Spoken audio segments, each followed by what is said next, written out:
can't believe it. Russ fired me just like that. Well, that is the most ridiculous thing I've ever heard of. Terry, are you sure that you Alex, understood no. it? He meant every word of it. There was no doubt about that. You are no longer director of nursing. He said you are no longer an employee of this hospital. Well, the boy must be losing his mind. Look, just don't pay any attention to him.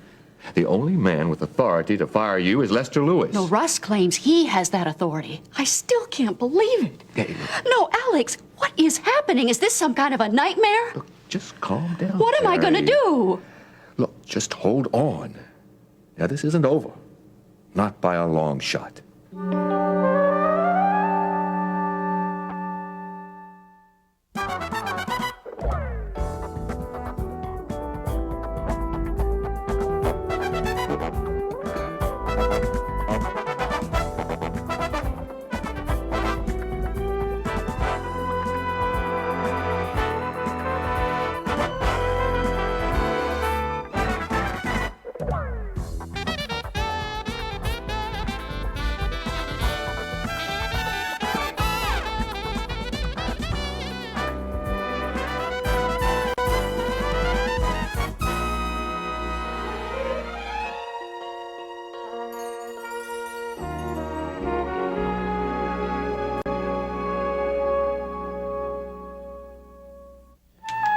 Memo to Lester Lewis from Russ Weaver regarding the elimination of unnecessary supervisory personnel. The dismissal of Terry Davidson from the position of Director of Nursing provides us with a unique opportunity to eliminate that position entirely and... Yes. Yeah, well, tell Dr. Greeley that if he wants to see me, he can make an appointment. You've got my schedule. Book him next week sometime. Weaver, I want to talk to you. Yeah, well, I'm busy right now. Now. You've just gone too far this time. Too far. What are you talking about? You don't have the authority to dismiss Terry Davidson. My authority comes from Mr. Lewis. You know good and well he would think this is an outrage. I've already put in a call to him. You can't do that. He's on vacation. Well, then he should have thought about that before he left you in charge. She fooled you too, huh? Weaver, Terry Davidson is the finest director of nursing this hospital has ever Yeah, had. well, I figured you'd say something like that. After all, you two did have a little thing going together, didn't you, for a while there? Terry and I are friends, but... Friends, huh? Weaver, I don't expect you to be able to understand this, but Terry's dismissal is strictly a professional matter. Yeah, sure it is. Now, let me tell you something. Don't interfere with my decisions concerning hospital personnel. It's none of your business. When your decisions disrupt the operations of an entire hospital, it is my business. You know something, Weaver? I think this job has gone right to your head. Anyone who would fire Terry Davidson must be unbalanced. Well, I'd watch out what I say there, Doctor. You may find your own job in jeopardy. I have been on the staff of this hospital for 22 years. And I am not going to stand by and see you destroy everything that has taken us so long to build up. Perhaps you've been here just a little bit too long. Weaver, I intend to do something about this. And I don't care if I have to bring in the entire board of directors. But you are not going to get away with this.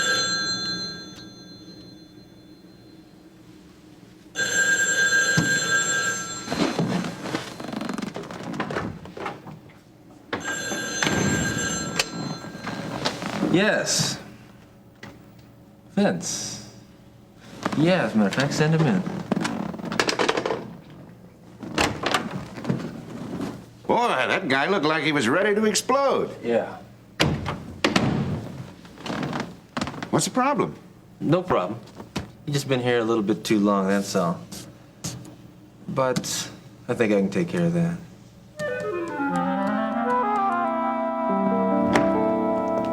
Mr. Carpenter? How are you feeling this morning? Oh, about as well as could be expected. Well, Dr. Greeley tells me you're coming along just fine. Did Miriam ask you to stop by? She mentioned it, but I would have anyway. Well, frankly, Mrs. Davidson, I'm in no mood for small talk today. Mr. Carpenter, you seem upset about something. Is there anything I can do? Well, Dr. Greeley may have said that everything was going along fine. But the picture he painted for me wasn't quite so optimistic. Oh? I'm sorry to hear that. The results of the angiogram came back.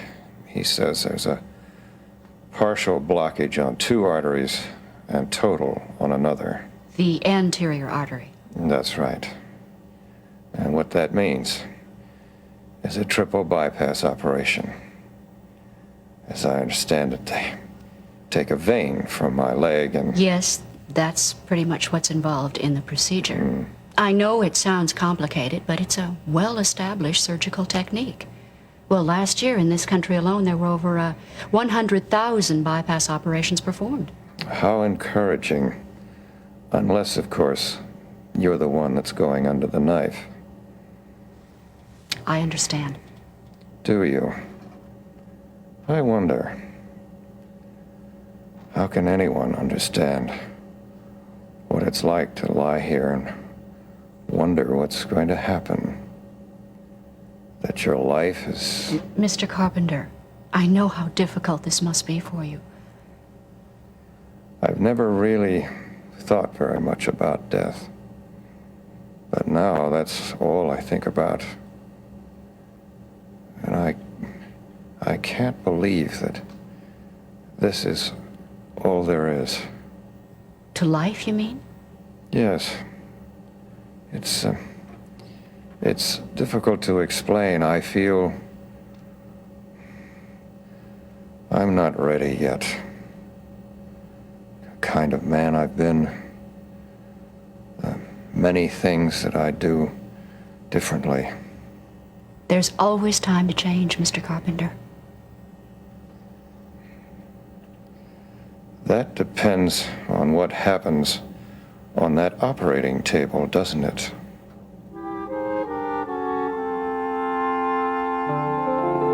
It's an interesting approach you have to personnel management. Well, it seems to be working.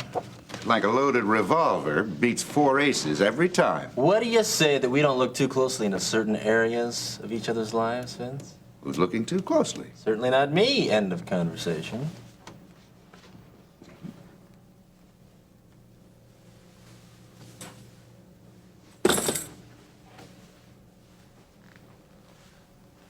Well, happy in our job. Yeah, I'm really not in the mood today. Simple question. No such thing as a simple question from Vince Cardello. True. No such thing as a straight answer from his son. Not true. You ever hear of a fighter named Johnny DiLorenzo? I'm not interested in taking a trip down memory lane this morning. Indulge me, will you? Indulge me, will you? Will make this little interview go any quicker if I do? Maybe. Second stupid question today. No, I don't remember Johnny DiLorenzo. Well, he was supposed to be one of the greatest welterweights of all time. I take it this little story is going to have an unhappy ending. Correct. And so might yours, for the same reason. You sure you wouldn't like to wait for Wally and the Bee before you get to the moral, Vince? Johnny DiLorenzo.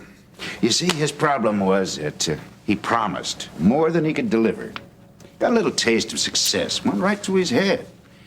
He thought, once you paid your dues, that it was all downhill. I lost a lot of money on him. So what are you saying, that there's a back room somewhere with the laying odds on me?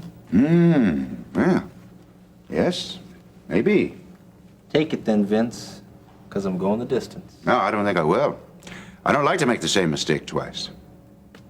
Your loss. Let's hope so.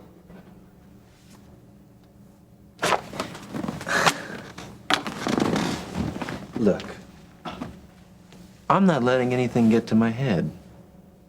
Did it ever occur to you that maybe I'm learning from my mistakes and maybe I know what I'm doing? Maybe. Well, I have. And I do. I feel like I'm back on the football field again, and I feel as comfortable here as I did there. I belong here, Vince. Are you going to issue shoulder pads and helmets to the other employees? Oh, boy, I'm really surprised that my little approach seems so unfamiliar to you. Oh, I recognize it. And they may be right. Imitation is the sincerest form of flattery. But you see, Russ, my tactics weren't designed for this kind of an operation. You may be in over your head, kid. Think about it.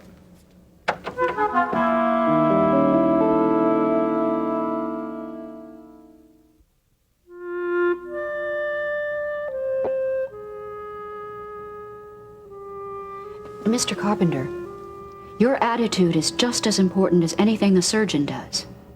Maybe I should save myself some trouble from the start.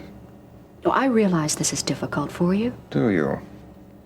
Did you also realize that my daughter will not be here when I undergo this minor miracle? Well, I'm sure she Oh, will. no, I think she intends to be up in Canada with her mother. Why?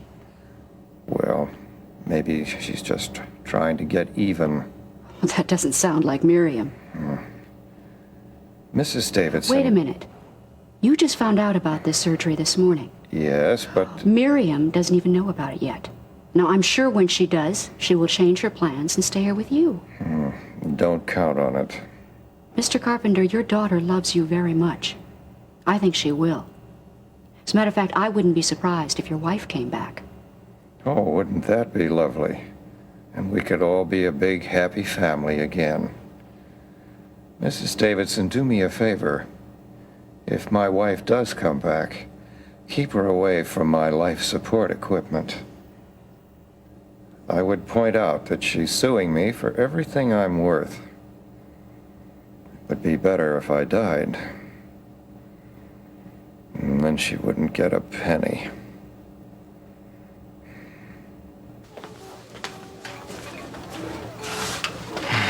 You know, while you were away, I tried to put you out of my mind, but I couldn't.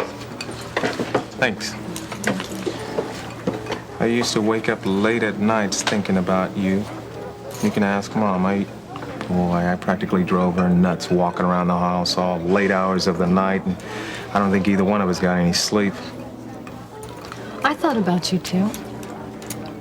Every song I sang for you.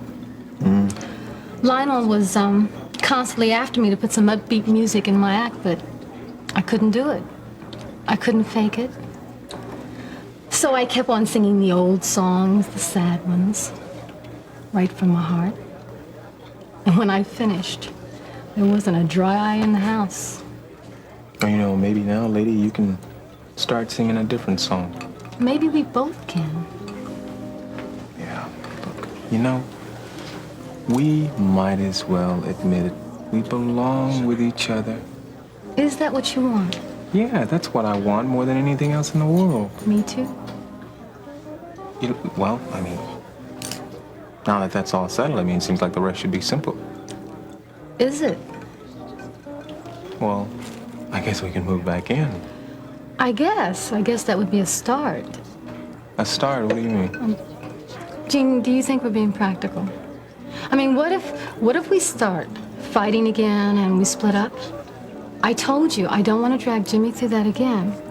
So maybe it would be better if we made sure before we made the commitment. Carla, I am sure. Aren't you? About my feelings for you, yes.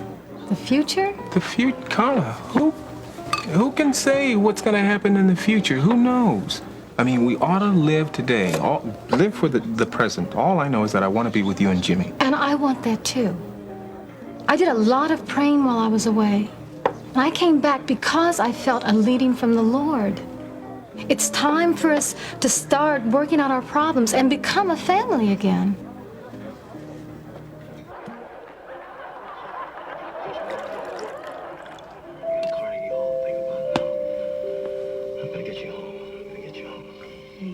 Turn that thing off. I said off.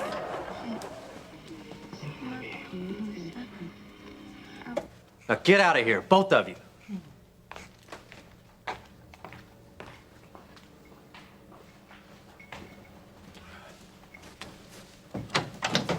It's about time. Well, I've been following her like you said. Yeah, you better be. How'd it go? Well, she came out of the house this morning and she stood around talking to that black lady for a long time. Lance. And from 9:07 to 9:23. I got no idea what they were talking about. Well, they didn't see you, did they? No one saw me. I was real careful. Okay. What next? Then she went to the lawyer's office. You know where you showed me before? And I stood around there and I waited all morning, but she never came out of there. Lance, you sure I gotta wait there for her? It gets kind of boring. You're not being paid to be entertained. I want you back there this afternoon to scout out just what she does when she gets off work. Sure, Lance. Yeah, I'll be there. You just keep track of everything like you've been doing, okay? This watch you got me, it's real nice, Lance. Thanks. You know, it tells you the date and everything. All you gotta do is push this button right here, and then it'll tell you what day it is. See? Just as long as you can tell the time, that's all I care about. I didn't even know to tell you what day it was. I was just messing with it, you know, while I was waiting around, you know. And there it was.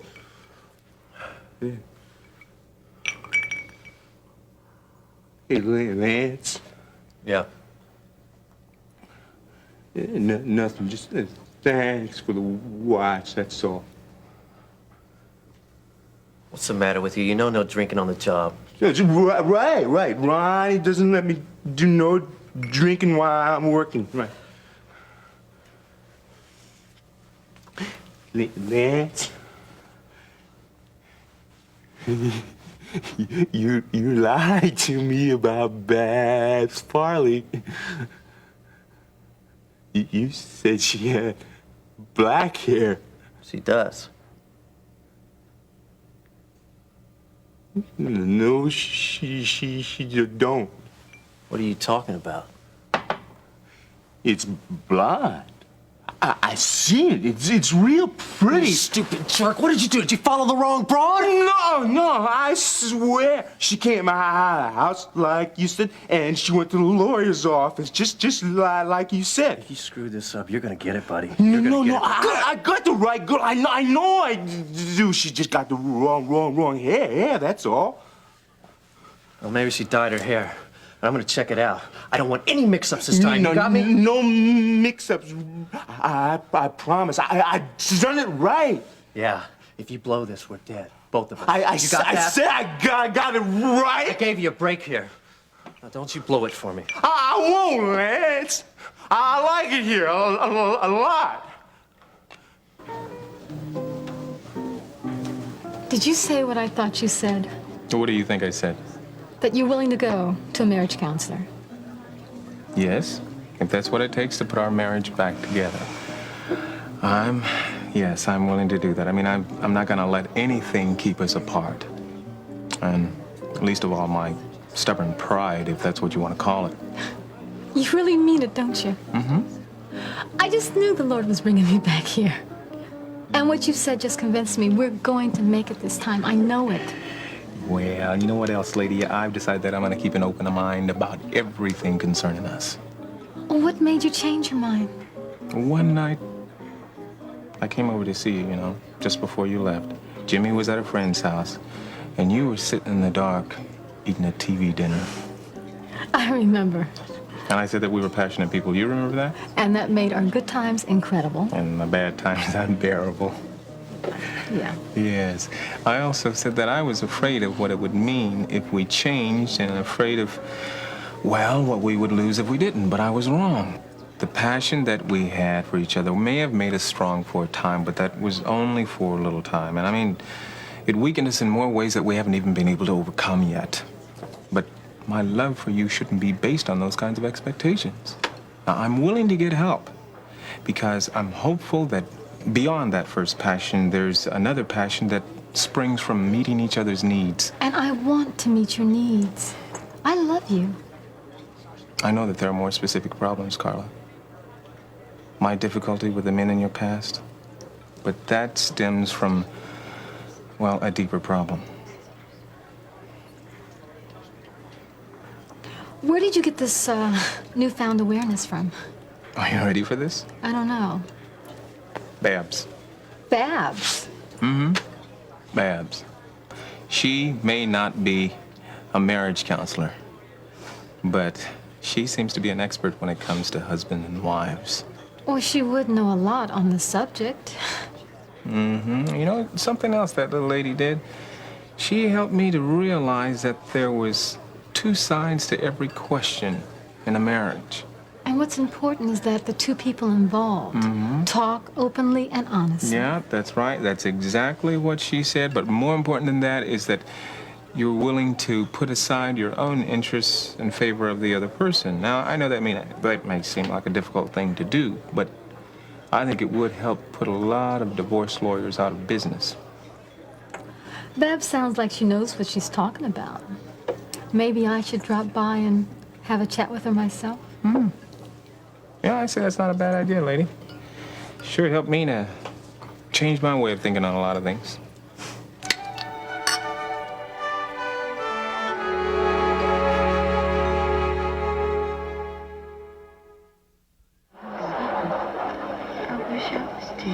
I'm not going to take any chances, Blue. I'm going to go with you this time and check out that blonde. I want to make sure it's Babs. I don't want any slip-ups, you understand? There's too much at stake here. Then what are we gonna do with her? Once we grab her, you mean? Yeah. We're going to have a lot of fun. Let's put it that way. You got girls all over this place. What's so special about this one? Ron wants her. That's what's so special. He wants to ask her a couple of questions. And he'll turn her over to us. Oh, I get it. Okay. Take it easy now. First, we got to make sure we got the right date. Then we got to work out a plan. You understand? Then I can take care of her, huh? Well, we'll see.